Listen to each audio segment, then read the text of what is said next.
Initiating simulation 052. The heat is dropping.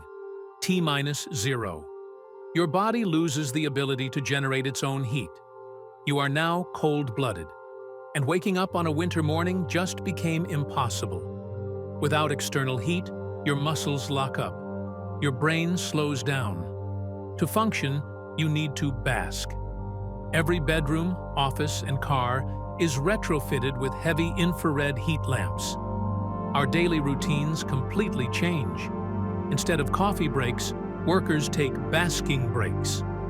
Public parks are filled with heated concrete slabs for pedestrians to recharge. But there is a massive perk. Warm-blooded humans burn 80% of our calories just keeping our bodies at 98.6 degrees. Without that furnace running, you only need to eat one meal a week. The glitch completely redraws the geopolitical map. Canada, Russia, and Northern Europe are abandoned. The entire human race migrates to the equator. Tropical cities become hyper-dense. But what happens to the stubborn ones who stay in the cold? If the winter power grid fails, they don't freeze to death immediately. They enter brumation, reptilian hibernation. Their heart rate drops to 1 beat per minute.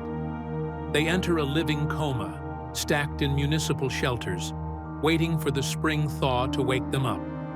Society itself would slow down. Human emotions, wars, and productivity would literally depend on the weather.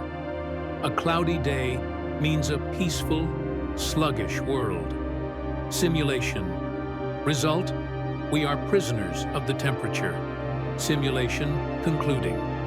Subscribe to the log to survive the next one.